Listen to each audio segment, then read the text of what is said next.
ॐ भूर्भुवः स्वः तत्सवितुर्वरेण्यं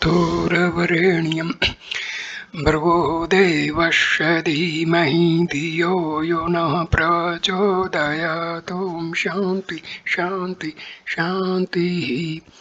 नमस्कार मेरे प्यारे दोस्तों, मानवीय विद्युत के चमत्कार का ये दूसरा वीडियो है। ये वीडियो हम शुरू करते हैं भोजन की आंतरिक पवित्रता। हिंदू समाज में खान पान संबंधी छूत छात का विशेष विचार रखा जाता है। पवित्र व्यक्तियों के हाथ का बना हुआ भोजन चौके में बैठकर ग्रहण करने की शास्त्रीय प्रथा का आज उपहास किया जाता है और जूता पहनकर कुर्सी मेज पर बैठे हुए हीन स्वभाव के लोगों के हाथ का भोजन करना सभ्यता का चिन्ह समझा जाता है। इस प्रकार के भोजन का गुप्त रूप से शरीर और मन पर तामसी प्रभाव पड़ता है, उसका दुखद परिणाम पीछे से भोगना पड़ता है। थियोसॉफिकल सोसाइटी के प्रसिद्ध नेता महात्मा लेडबिटर ने वस्तु की आंतरिक दशा नामक एक बहुत ही विवेकपूर्ण पुस्तक लिखी है। उसमें से वे एक सतल पर कहते हैं, जो कुछ भोजन हम खाते हैं वह पाचन के उपरांत शरीर का एक भाग बन जाता है। उस भोजन पर जिस प्रकार के सूक्ष्म प्रभाव अंकित होते हैं वे भी हमारे शरीर में बस जाते हैं, किंतु वे ये भूल जाते हैं कि बाहरी सफाई पर ध्यान देना जितना आवश्यक है उससे कहीं अधिक आवश्यक उसकी आंतरिक स्वास्थ्य पर ध्यान देना है। भारतवर्ष में भोजन की आंतरिक स्वास्थ्य को अधिक महत्व दिया जाता है। हिंदू लोग अपने से नीच विचार के लोगों के हाथ का बना हुआ या उनके साथ बैठकर खाना इसलिए नापसंद करते हैं कि उनके हीन विचारों से प्रभावित होने से भोजन की पवित्रता जाती रहेगी। विलायत में लोग बाहरी सफाई को ही पर्याप्त समझते हैं। वे नहीं जानते कि केवल इतने से ही भोज्य पदार्थ उत्तम गुण वाले नहीं बन जाते। भोजन पर उसके बनाने वाले का सबसे अधिक प्रभाव पड़ता है।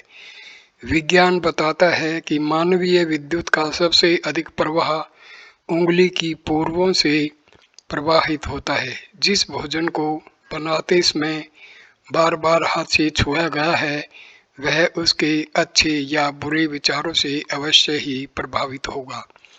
यह सच है कि अग्नि पर पकने से उसके बहुत से दोष जल जाते हैं तो भी वह संपूर्ण प्रभाव से रहित नहीं हो जाता। केवल छूने से ही भोजन पर वैयक्तिक असर नहीं पड़ता, वरन पास बैठने वालों से भी वह आकर्षित होता है, क्योंकि भोजन मनुष्य की प्रिय वस्तु है और एक व्यक्ति जब दूसरे की थाली पर विशेष दिलचस्पी के साथ दृष्टि डालता है तो उस पर उसकी दृष्टि का असर पड़ता है। यदि कोई दुखी होकर किसी को भोजन दे तो उसे खाने वाला जरूर रोगी हो जाएगा। ऐसा देखा जाता है कि किसी के हाथ से छीनकर या समाज में बैठकर दूसरों के दिए बिना खाता है वह भी उन खाद्य पदार्थों के साथ एक प्रकार की ऐसी विद्युत ले जाता है जो करीब करीब विष का काम करती है और उससे वमन तक हो सकती है। एकांत स्थान में या चौके में बैठकर भोजन करना इस दृष्टि से बहुत ही अच्छा है कि उस पर भीड़ भाड़ की दृष्टि नहीं पड़ती। हाँ, एक ही घर के या एक ही परिवार के विचार वाले लोग पास पास बैठकर भोजन कर सकते हैं, क्योंकि उनमें एक दूसरे के प्रति सहानुभूति होती है और जातीय शील स्वभाव बहुत कुछ मिलते जुलते हैं। किंतु दूसरे लोगों में ऐसा नहीं हो सकता। बनाने वाले या परोसने वाले के शारीरिक और मानसिक गुण तथा हाथों का परोसा हुआ रूखा सूखा भोजन बाजार के हलवे से अधिक गुणकारी होता है, क्योंकि उनकी भावनाएं भी उनमें लिपट आती हैं। सबरी के वीरों के श्री रामचंद्र जी ने और विदुर के शाख की भगवान कृष्ण ने बड़ी प्रशंसा की है। यह प्रशंसा उनका मान बढ़ाने के लिए ही न थी, वरन सत्य भी थी। प्रेम की सद्भावनाओं में इतने रुचिर तत्व होते हैं कि उनसे साधारण भोजन भी बहुत उच्च कोटि का बन जाता है। होटलों में खाने वाले व्यक्ति हमेशा पेट की शिकायत करते रहते हैं। कहते रहते हैं कि होटलों में रोटी कच्ची मिलती है, साग खराब मिलता है, इसलिए वह हमें हजम नहीं होता। किंतु वास्तविक कारण दूसरा ही है। होटल वालों की नीयत यह रहती है कि ग्राहक कम भोजन खावे, जिससे हमें अधिक लाभ हो। यह भावनाएं भोजन के साथ पेट में पहुंचती हैं और ऐसी परिस्थिति उत्पन्न करती हैं कि खाने वाले की भूख घट जावे। बाजारों में बिकने वाली मिठाइयों या अन्य दूसरी खाद्य वस्तुएं प्रदर्शनार्थ रखी जाती हैं। रास्ता निकलने वाले अधिकांश लोगों का मन उन्हें देखकर ललचाता है, परंतु वे कारणवश उन्हें खरीद नहीं सकते। कई बार छोटे बच्चे और गरीब लोग उनकी ओर मन मारकर दुखी होते हुए चले जाते हैं। ऐसे व्यक्तियों की यह बेबसी भरी इच्छाएं उस मिठाई आदि में प्रचुर मात्रा में लिपट जाती हैं। अनेक मनुष्यों की ऐसी भावनाओं को वह बाजारू भोजन अपने में इकट्ठा करता रहता है और कुछ समय उपरांत उनका एक बोझ जमा हो जाता है और उसे पूर्णतः अखाद्य बना देता है। बाजारू भोजन से बीमार पड़ते हैं। यह अद्भुत बिल्कुल सत्य है। इसका कारण और कुछ नहीं हो सकता। घृत, मिष्ठान जैसी बलवर्धक वस्तुओं से बने हुए पदार्थ भी हानि पहुंचावे तो इसका भला और क्या कारण होगा। एक साथ एक थाली में या खाने से शेष बचा हुआ झूठा भोजन करना तो बहुत ही घृणित है। लार का कुछ अंश जिसमें सम्मिलित हो जाए, ऐसा भोजन देखते ही मन को घृणा उत्पन्न होती है।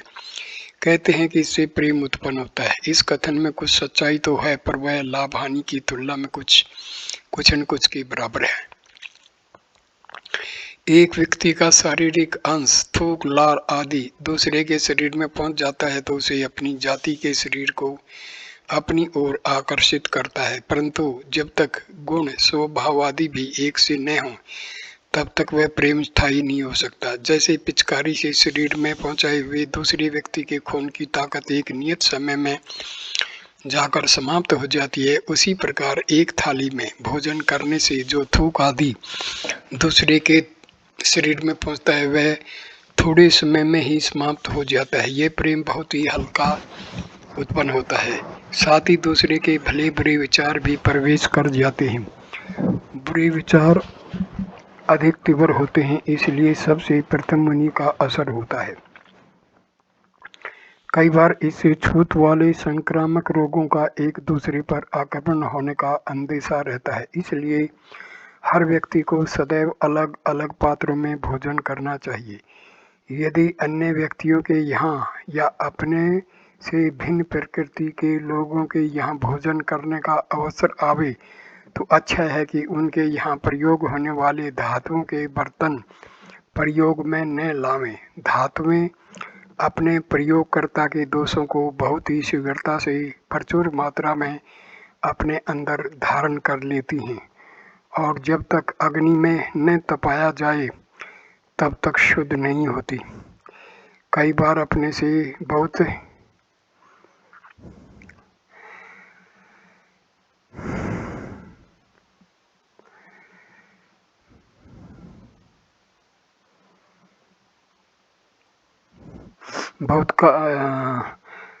जब तक अग्नि में न तपा जाए तब तक शुद्ध नहीं होती। कई बार अपने से बहुत भिन्न स्वभाव के मनुष्यों के द्वारा बहुत काल तक प्रयोग किए हुए पात्र उनकी भावनाओं को इतना अधिक ग्रहण कर लेते हैं कि बार बार तपाने पर भी अपना असर नहीं छोड़ते। इसलिए दूसरे ऐसे लोगों के यहाँ जहाँ अपने विचारों का सामंजस्य नहीं होता, यदि थाली गिलास लेने की अपेक्षा पत्तों की पत्तल एवं मिट्टी के गिलास कुल्हड़ मटके काम में लाए जाएं तो बहुत ही अच्छा है, क्योंकि यह एक बार ही प्रयोग होते हैं। मुंह और हाथ धोकर भोजन करना चाहिए, जिससे उनमें आए हुए दुर्भाव छूट जाएं। चूल्हे के पास चौकी में भोजन करने से वहाँ का उष्ण वातावरण बुरे प्रभावों को बहुत कुछ दूर कर सकता है।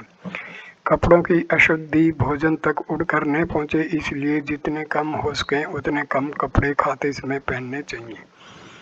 बैठने का स्थान पवित्र हो। परोसने वाले जहाँ तक हो सके भोजन को कम से कम हाथ से छुएं। जल आदि प्रवाही पदार्थों को बार बार छूना, उनमें हाथ उंगली डालना तो बहुत ही बुरा है, क्योंकि सूखे पदार्थों की अपेक्षा प्रवाही पदार्थ बहुत जल्दी विद्युत प्रवाह को अपने अंदर धारण कर लेते हैं।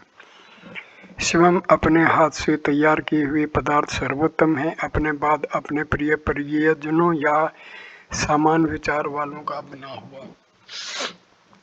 भिन्न स्वभाव के मनुष्यों के यहाँ भोजन का अवसर आए तो सूखा भोजन लेना चाहिए, क्योंकि उनमें बाहरी पदार्थों का समावेश देर में और कम होता है। दूध या उससे बने हुए प्रवाही पदार्थ प्रतिकूल विचार वालों से कदापि न लेने चाहिए, क्योंकि दूध जल से भी अधिक सजीव होने के कारण अत्यधिक प्रभाव को ग्रहण कर लेता है। वस्तुओं पर गुप्त रूप से बहुत दूर तक के संस्कारों का प्रभाव बना रहता है। छुआछूत के प्रभाव अग्नि पर पकाने से नष्ट हो सकते हैं, किंतु बलात् अपहरण किया हुआ या भिक्षा द्वारा प्राप्त किया हुआ जो अन्न होगा वह अपने उन संबंधियों की भावनाओं को अग्नि पर पक जाने के उपरांत भी नहीं छोड़ेगा। पशु को वध करके निकाले गए चमड़े को चाहे जितना ही पकाया जाए, चाहे उन पर कितना ही रंग रोगन किया जाए, वह उस पर प्रभाव का कदापि परित्याग नहीं करेगा जो मरते समय पशु को भयंकर यंत्रणा के कारण उस पर पड़ा था। हत्या करके किसी पशु के शरीर से निकाला गया मांस या चमड़ा उसके उपयोग करने वालों को छोड़ नहीं सकता। इसलिए जो कुछ हम खावें उसमें यह भी देख लें कि यह पदार्थ कहीं वेदना में भावों से भरा हुआ तो नहीं है। फूका प्रथा से या पीट पीट कर निकाले गए पशु दूध से भला कौन लाभ की आशा कर सकता है। बहुत से विद्वान और साधुजन भोजन के समय छुआछूत का विशेष ध्यान रखते हैं। मैडम ब्लैवत्स्की की सम्मति है कि अपना भोजन और जलपात्र अधिक लोगों की छूत में मत आने दो। भोजन बनाने वाले या परोसने वाले को पहले भोजन करा देना चाहिए, ताकि वह कुड़कुड़ाते हुए पेट की इच्छाओं को उस पर न डाल दे। उससे यह भी कह दो कि जहाँ तक हो सके हाथ से कम छुए और जहाँ ज़रूरत हो वहाँ चिमटा या चम्मच का प्रयोग कर ले। यहाँ बाहरी सफाई का खंडन नहीं किया जा रहा है, जरूरी वह भी है, परंतु भोजन की आंतरिक सफाई तो बहुत ही आवश्यक है। भोजन के कई प्रकार के प्रभावों को हम अपनी इच्छा शक्ति द्वारा भी दूर कर सकते हैं। जब थाली सामने आए तो थोड़ा सा जल लेकर उसके चारों तरफ फेर दो और 1 मिनट तक आंखें बंद करके इस सामग्री को परमात्मा को समर्पण करते हुए मन ही मन प्रार्थना करो कि हे प्रभु, यह भोजन आपको समर्पित है, इसे पवित्र और अमृतमय बना दीजिए। जब नेत्र खोलो तो विश्वास करो कि तुम्हारी प्रार्थना स्वीकार कर ली गई है और उसमें अब केवल लाभकारी तत्व ही रह गए हैं। सच्चे हृदय से प्रभु की प्रार्थना करके उसमें पवित्रता एवं अमृत की भावना के उपरांत जो भोजन किया जाता है वह बहुत से हानिकारक प्रभावों से मुक्त हो सकता है और स्वास्थ्य की उन्नति में सहायक हो सकता है। जड़ वस्तुओं पर प्रभाव। मनुष्य की नस नस में व्याप्त यह विद्युत शक्ति केवल शरीरधारी चैतन्य प्राणियों पर ही असर नहीं डालती, वरन निर्जीव और जड़ कहे जाने वाले पदार्थों पर भी असर करती है। इटावा जिले के कलेक्टर डॉक्टर एस नेहरू ने इलेक्ट्रिक कल्चर पद्धति से एक विशाल पैमाने पर निरीक्षण करके सिद्ध किया है कि चुंबक की विद्युत धारा का पौधों और वृक्षों पर बड़ा ही आश्चर्यजनक प्रभाव होता है। उन्होंने लोहे की जाली द्वारा वृक्षों को और पानी के साथ खेती की फसल को बिजली की सहायता पहुंचाई तो पाया कि वे पौधे दूसरे अन्य पौधों की अपेक्षा बहुत अधिक उन्नति कर गए और उनका विस्तार एवं फल फूलने का परिणाम बहुत ही संतोषजनक रहा।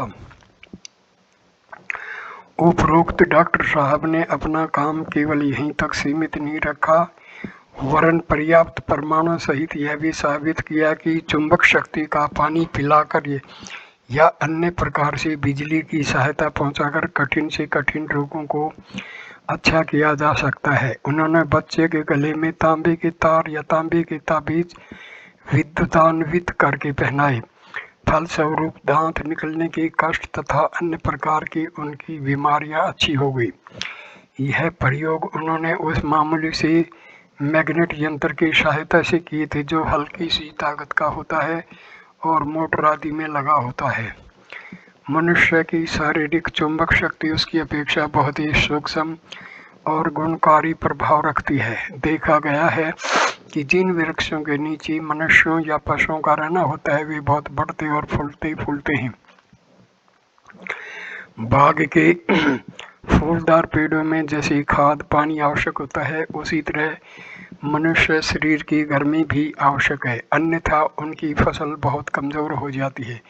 जिन खेतों पर किसानों के झोंपड़े होते हैं और वे कभी कभी बैठते हैं, उसके आसपास की खेती की हालत बहुत अच्छी होती है।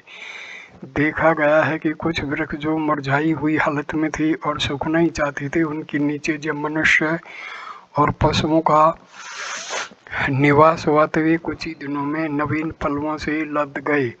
हर किसान जानता है कि जंगलों में सुनसान पड़े रहने वाले खेतों की अपेक्षा गांव के निकटवर्ती खेतों की पैदावार अच्छी होती है। कारण यही है कि पौधों की कोपल साग के लिए तोड़ ली जाती है, तो इससे आपकी फसल को नुकसान नहीं होता, क्योंकि हाथ के स्पर्श से उतना लाभ पहुंच जाता है जितनी हानि उन कोपलों के काटने से नहीं होती। इसके विपरीत यदि किसी हाशिए से उसे काटा जाए तो अवश्य ही पौधे फिर उतने न बढ़ेंगे।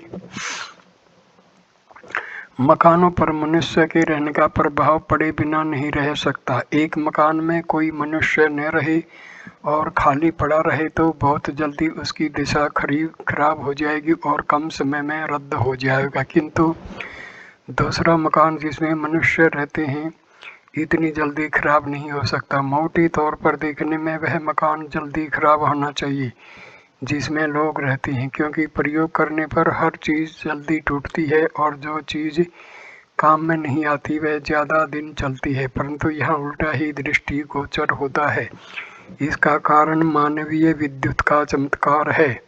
मनुष्य की बिजली जड़ पदार्थों में भी बल का संचार करती है। मकानों में दीर्घ जीवन के साथ साथ उसके मालिकों के विचारों का वातावरण भी गूंज जाता है। जिस घर में जैसी प्रकृति के लोग रहते हैं उनके विचारों की श्रृंखला उस स्थान से गुंजित हो जाती है।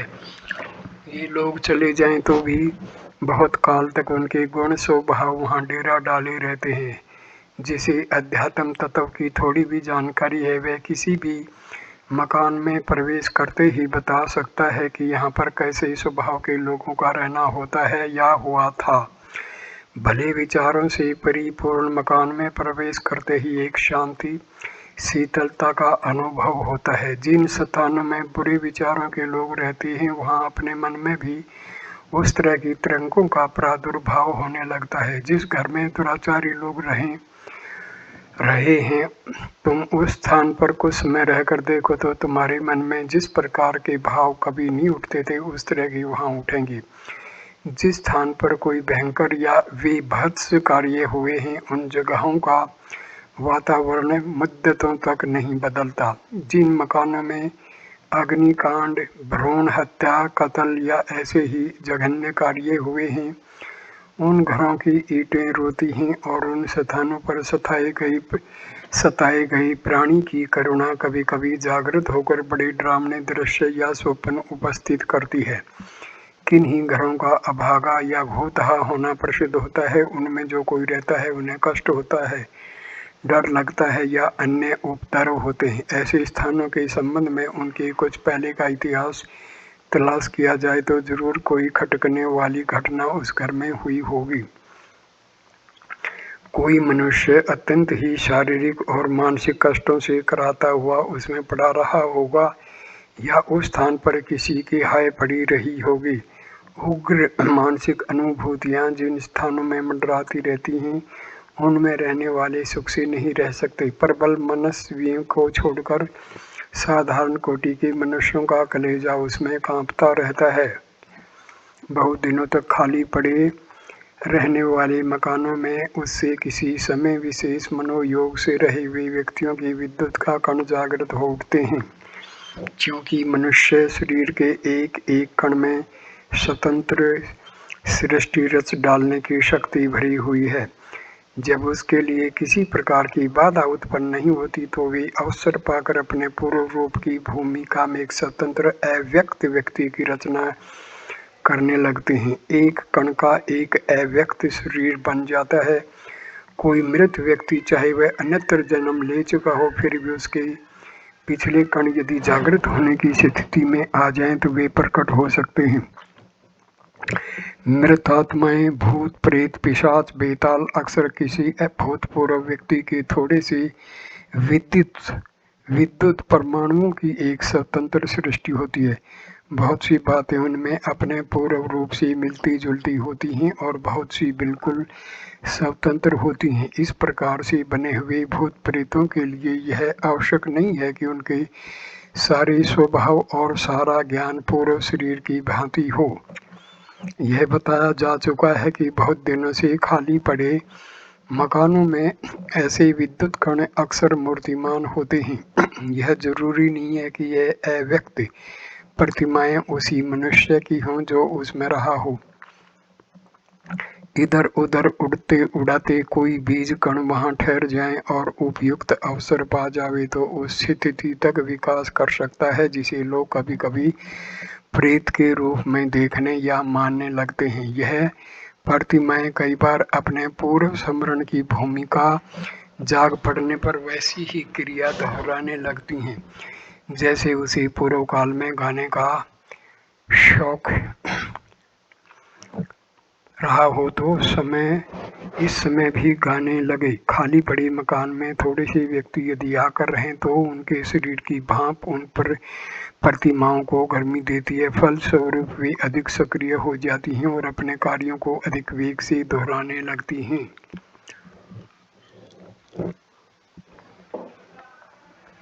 किंतु यदि अधिक व्यक्ति वहां आकर रहें तो उनकी बढ़ी हुई गर्मी उन प्रतिमाओं को खदेड़ बाहर करती है।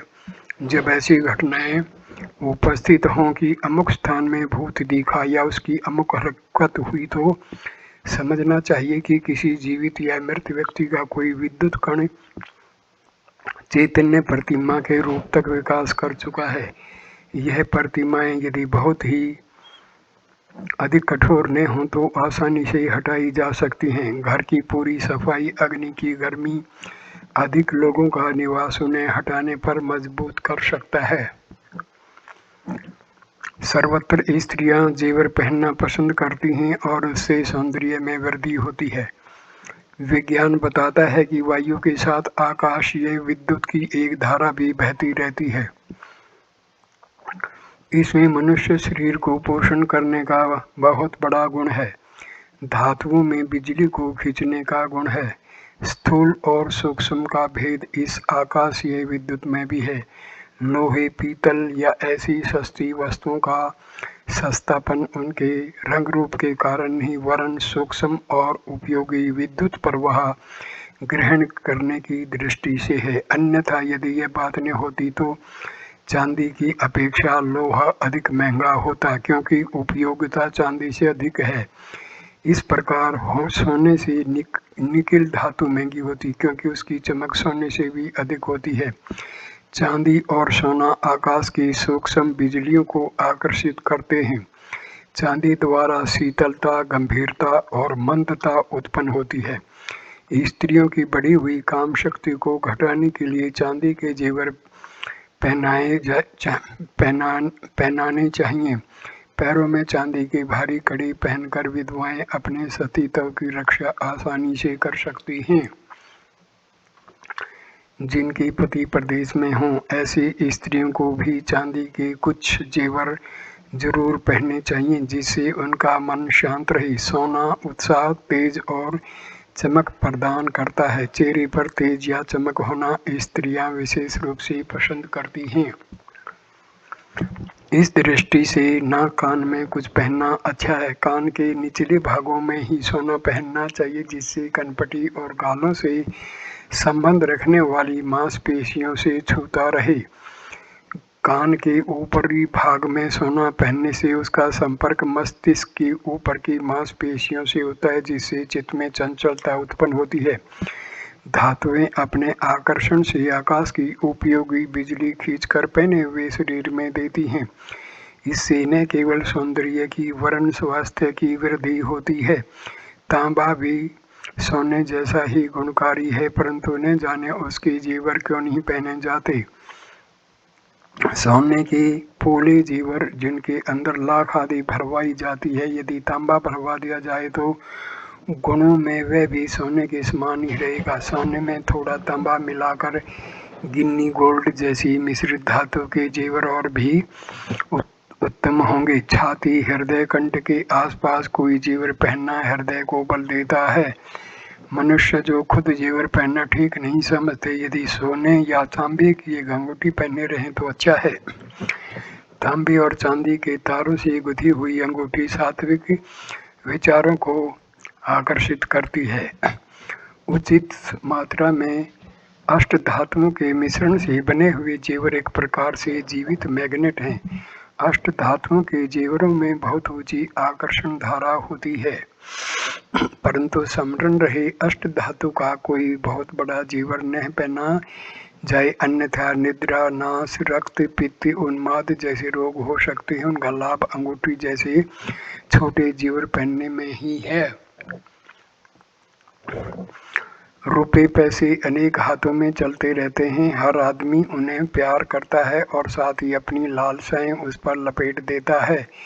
कई बार तो वे ऐसे दुखी लोगों के हाथ में होकर निकलते हैं जो उसे छोड़ना नहीं चाहते, पर मजबूरन छोड़ना पड़ता है। उनकी बेबसी पैसों पर चिपक जाती है। निर्दयता पूर्वक यदि अपहरण किया गया हो तो वह धन अपने पूर्व रक्षक की करुणा से परिप्लावित हो जाता है। ऐसी विचित्र प्रकार की अंतर भावनाओं की मोटी ताजी गठरी हर एक सिक्के की पीठ पर जमा रहती है। कहते हैं कि 1 रुपये में 1 सेर गर्मी होती है। यह बात विनोद या उपहास की दृष्टि से ही नहीं कही गई है, इसमें कुछ सच्चाई भी है। उन अनेक प्रकार के विचारों का जमघट हर क्षण कुछ न कुछ काम करता रहता है। जब जेब भारी होगी तो 20 शैतानियां सूझेंगी, किंतु खाली हाथ होने पर मन की दूसरी ही दिशा हो जाती है। समस्या पर विचार करना चाहते हो तो या भोजन पूजन करना चाहते हो तो आवश्यक है कि अपने शरीर के आसपास रुपया पैसा न रखो, अन्यथा मन उछलता रहेगा और एक स्थान पर स्थिर न रहेगा और बुद्धि द्वारा किसी गहन समस्या पर ठीक निर्णय न ले सकोगे। जरूरत भर पैसे जेब में रखकर शेष पैसा अन्यत्र रख देना चाहिए। रात को सोते समय और शरीर पर पहने हुए किसी वस्त्र की जेब में रुपया पैसा मत रखो और न चारपाई पर ही उन्हें रखकर सो, अन्यथा अच्छी नींद न आवेगी और बुरे स्वप्न दिखाई देंगे। रत्नों में तो यह ग्राहक शक्ति और भी अधिक होती है।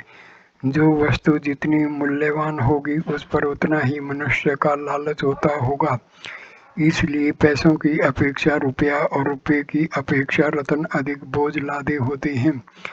रत्न धनवानों के पास रहते हैं और देखा जाता है कि धनवानों का निकटवर्ती वातावरण अधिक पापमय रहता है। इस वातावरण से वे रत्न भर जाते हैं। कभी कभी अधिक पापी या क्रूर कर्मा के पास कोई रत्न रहे या किसी कृपण से बलात् छीना गया हो तो वह उन्हीं भावनाओं से भर जाता है। इसलिए रत्नों का शुभ अशुभ होना प्रसिद्ध है। कोई रत्न शुभ होते हैं, उनके पास रखने से सुख संपत्ति बढ़ती है, और कोई बहुत ही अशुभ होते हैं, इसलिए लोग रत्नों की परीक्षा करके ही उन्हें अपने पास रखते हैं। शुभ अशुभ तो रुपया पैसा भी होते हैं, पर वे अधिक देर ठहरते नहीं हैं, जल्दी जल्दी एक हाथ से दूसरे हाथ में चलते रहते हैं। इसलिए न तो उनका परीक्षण ही हो पाता है और न ही असर ही मालूम पड़ता है। दूसरे, इन सिक्कों के मूल्यों के अनुसार उनमें प्रभाव भी कम होता है। जो जितना कीमती सिक्का होगा और जितने समय तक एक स्थान पर रहेगा, उसका उतना ही अधिक प्रभाव भी होगा। इस शुभ अशुभ का कारण उनके पूर्व रक्षकों के विचार ही हैं।